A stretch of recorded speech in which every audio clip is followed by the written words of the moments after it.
बिस्मिल्लाहिर्रहमानिर्रहीम। अस्सलाम वालेकुम नाज़रीन।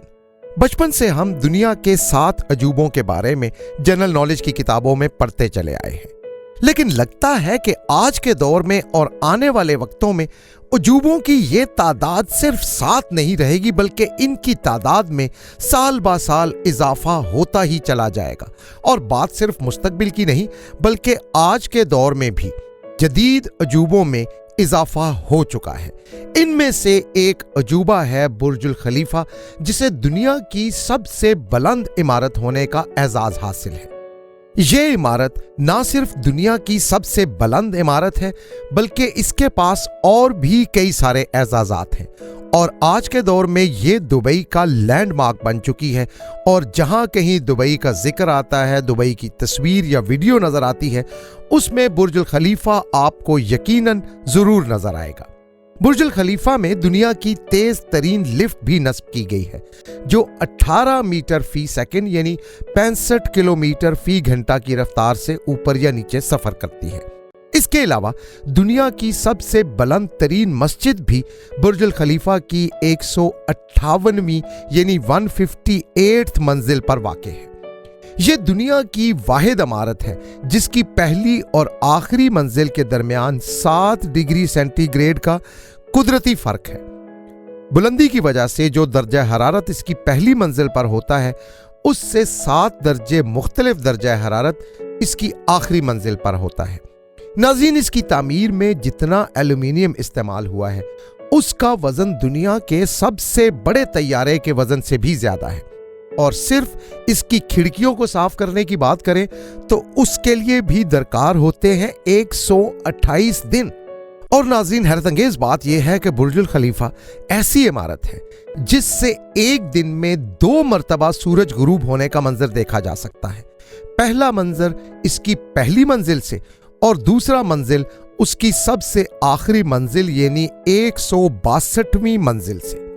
आज की वीडियो में हम बात करेंगे कि बुर्जुल खलीफा कैसे बनाया गया था, इसकी तामीर के लिए इतना सरमाया कहां से आया था।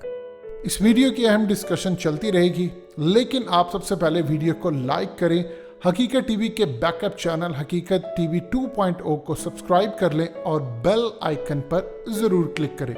कौन से इंजीनियरिंग के कमालात इस बिल्डिंग में मौजूद हैं और शुरू से लेकर आखिर तक बुर्जुल खलीफा ने अपना सफर कैसे मुकम्मल किया। बुर्ज खलीफा की तामीर का आगाज हुआ 21 सितंबर 2004 को और तब इसका नाम रखा गया बुर्ज दुबई। इसे बनाने में 6 साल से ज्यादा अरसा लगा और ये महज एक कंस्ट्रक्शन का मंसूबा नहीं था, बल्कि एक बहुत बड़ा चैलेंज था जिसे मुकम्मल करने के लिए ना सिर्फ इंजीनियरिंग के इल्म की इंतहा, बल्कि दलेरी, जहानत और एक जुर्रतमंदाना विजन भी चाहिए था। क्योंकि इस मंसूबे पर लागत आनी थी $8 अरब। और इस कसीर मालियत का अगर कोई मंसूबा नाकाम हो जाए तो वो किसी भी मुल्क, यहां तक कि दुबई जैसे मुल्क की मईशत को दिवालिया करने के लिए भी बहुत होता है। ये एक बिल्कुल ही नया आइडिया था और दुबई के लिए इसे आगे बढ़ाने के लिए एक बहुत कसीर तादाद में सरमाए की जरूरत थी। सरमाए की जरूरत को पूरा करने के लिए इमार के चेयरमैन मोहम्मद अल अबार ने 1.5 बिलियन अमरीकी डॉलर का हतमी बजट तजवीज़ किया। मशरिक बैंक, एमिरेट्स बैंक इंटरनेशनल और अबू धाबी कमर्शियल बैंक ने 2005 में सरमाया फराहम करने के लिए एक सिंडिकेट तश्कील दिया। बैंकों की इस तिकोन ने Korean construction company, Samsung corporation और उसके प्रोजेक्ट पार्टनर्स बेलहैसा 6 कॉन्स्ट्रक्ट और अरब टेक के साथ मालियाती मुआहदे पर दस्तखत किए। तीनों बैंकों ने इस बात को यकीनी बनाया कि एक मर्तबा शुरू करने के बाद इतना सरमाया पैदा करना है जो तामीर मुकम्मल होने तक किसी सूरत में भी शॉर्ट ना हो और किसी भी हालत में तामीराती काम रुकने ना पाए। स्किडमोर, ओविंग्स और मेरल वो आर्किटेक्चर फर्म थी जिसने बुर्जुल खलीफा का डिजाइन बनाया। बिल्डिंग के स्ट्रक्चर कवर को डेवलप करने के लिए वाई शेप स्पाइरलिंग प्लान बनाया गया। इंतहाई गौर व फिक्र के बाद इंजीनियर्स इस नतीजे पर पहुंचे कि बुर्जुल खलीफा में हवा के प्रेशर के असरात को सामने रख के कंस्ट्रक्शन करनी है ताकि कल को बिल्डिंग को हवा का दबाव नुकसान ना पहुंचाए। اس کے لیے ڈیزائن میں ایک ایسے بٹریسٹ کور کو لگایا گیا ہے جس میں عمارت کی مرکزی کور کو عمارت کا ہر ونگ 6 اطراف سے بالکل ایک ہی جیسا پریشر دیتا ہے اور یوں ہوا کا دباؤ جتنا بھی شدید ہو جائے وہ ایک لیول میں رہتا ہے۔ ناظرین، اگر آپ نے اس طرح کی انتہائی اونچی عمارت تعمیر کرنی ہو تو سب سے پہلے آپ کے ذہن میں خیال آتا ہے بنیادوں کا، یعنی آپ کو بہت گہری بنیادیں کھودنی ہوتی ہیں۔ ڈرائیونگ فاؤنڈیشن یعنی زمین کی وہ ہموار سطح جس پر ٹاور نے کھڑا ہونا تھا، اسے زمینی سطح سے نیچے اچھی طرح سے کھودا گیا۔ ٹاور کے اوپری ڈھانچے کو ایک بہت مضبوط کانکریٹ کے بیڈ سے مدد ملتی ہے۔ بیڈ بنانے سے پہلے ٹاور کی بنیادوں کو زمین میں 43 میٹر گہرائی تک کھود کے کنکریٹ سے کی گئی فلنگ۔ اس مقصد کے لیے دنیا کی بہترین بنیادیں کھودنے والی کمپنیز کی خدمات لی گئیں۔ برج خلیفہ کی بنیادوں میں 1,10,000 ٹن سے زیادہ کنکریٹ اور دیگر مٹیریل ڈالا گیا۔ کنکریٹ کے علاوہ بلڈنگ میں 39,000 ٹن سریا ڈالا گیا۔ 3,30,000 کیوبک میٹر کنکریٹ مٹیریل استعمال کیا گیا۔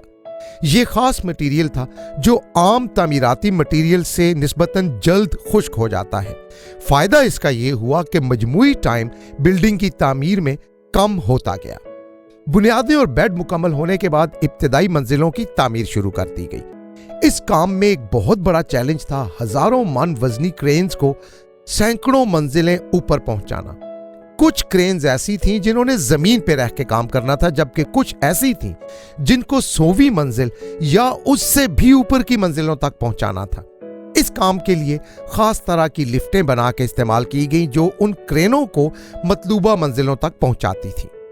برج خلیفہ کی شان و شوکت اس کا ٹیلیسکوپک سپائر ہے جو کہ 4,000 ٹن سے زیادہ سٹیل کے ذریعے بنایا گیا۔ سپائر کو عمارت کے اندر سے بنایا گیا تھا اور اسے ہائیڈرولک پمپ کا استعمال کرتے ہوئے 200 میٹر یعنی 700 فٹ سے زیادہ کی اونچائی پر جیک کیا گیا۔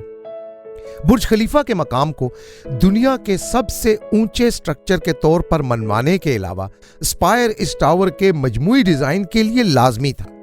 ٹاور کے اس سپائر میں کمیونیکیشن آلات بھی ہیں۔ اس طرح 4 سال کے طویل عرصے میں یہ منصوبہ مکمل ہوا۔ اس پورے عمارتی منصوبے میں 30,000 رہائشی مکانات، 9 بڑے ہوٹل، 6 ایکڑ کے وسیع رقبے پر بنے ہوئے باغات، 19 رہائشی ٹاور اور برج خلیفہ جھیل شامل تھے اور اس کی تعمیر پر $8 ارب کی لاگت آئی تھی۔ تکمیل کے بعد ٹاور 20 ملین مربع میٹر کے رقبے تک پھیل گیا۔ گراؤنڈ لیول سے لیول 8 اور لیول 38 اور 39 میں آرمانی دبئی ہوٹل قائم کیے گئے۔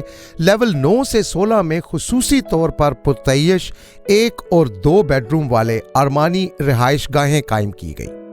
45ویں فلور سے 108ویں فلور تک کی منزلیں پرائیویٹ اور انتہائی لگژری رہائش گاہیں ہیں۔ کارپوریٹ سویٹ باقی ماندہ منزلوں پر بنائے گئے ہیں۔ لیول 122 پر پبلک ایٹماسفیئر اور لیول 124 پر ٹاور کی پبلک آبزرویٹری ہے۔ گھر کے مالکان کی سہولت کے لیے ٹاور کو لیول 43، 76 اور 123 پر خصوصی سکائی لابیز کے حصوں میں تقسیم کیا گیا ہے، جس میں لیول 43 اور 76 پر بہترین مشینری اور سہولیات سے آراستہ فٹنس کے لیے جمز ہیں۔ اس کے علاوہ سوئمنگ پولز اور انٹرٹینمنٹ پوائنٹس ہیں جنہیں اجتماعات اور گیدرنگ اور ایونٹس کے لیے استعمال کیا جا سکتا ہے۔ مشرق وسطیٰ اور بین الاقوامی ممتاز فنکاروں کے 1,000 سے زیادہ فن پارے برج خلیفہ اور اس کے آس پاس محمد بن راشد بولیوارڈ کی سجاوٹ کے لیے دنیا بھر سے لائے گئے۔ بہت سے آرٹس پیسز کو خاص طور پر اعمار نے عالمی بھائی چارے کے جذبے کو فروغ دینے کے لیے باہر سے منگوایا تھا۔ ان آرٹ پیسز کو تہذیبوں اور قوموں کے جوڑنے کے ایک ذریعہ کے طور پر سلیکٹ کیا گیا تھا۔ ان کا انتخاب بھی اس انداز میں کیا گیا کہ دنیا بھر کی مختلف تہذیبوں سے آنے والے سیاح جب یہاں پہنچتے ہیں اور ان فن پاروں کو دیکھتے ہیں تو انہیں کہیں نہ کہیں کسی نہ کسی فن پارے میں اپنی تہذیب کی جھلک ضرور دکھائی دیتی ہے۔ اور یہی وجہ ہے ناظرین کہ دبئی جا کر کسی بھی سیاح کو ایسا نہیں لگتا کہ وہ دنیا کے کسی عجیب و غریب شہر میں آ گیا ہے، بلکہ ہر سیاح وہاں پہ فیل ایٹ ہوم ہی کرتا ہے۔ یہی وجہ ہے کہ دبئی صحیح معنوں میں ایک کاسموپولیٹن شہر بن کے رہ گیا ہے۔ दुनिया भर से मंगवाए हुए ये आर्ट पीसेस दुबई आने वालों को भाईचारे और मोहब्बत के जज्बे से आशना करते हैं और इनको मंगवाने का मकसद ही यही था ताकि तहजीबों और कौमों को मोहब्बत के जज्बे में जोड़ा जा सके और दुनिया भर को ये मैसेज जाए कि बुर्जुल खलीफा बैनुल-अक़वामी कोऑपरेशन और मोहब्बत का एक सिंबल है और ये सिर्फ दुबई के लोगों के लिए नहीं बल्कि दुनिया की तमाम अक़वाम के लिए बना है।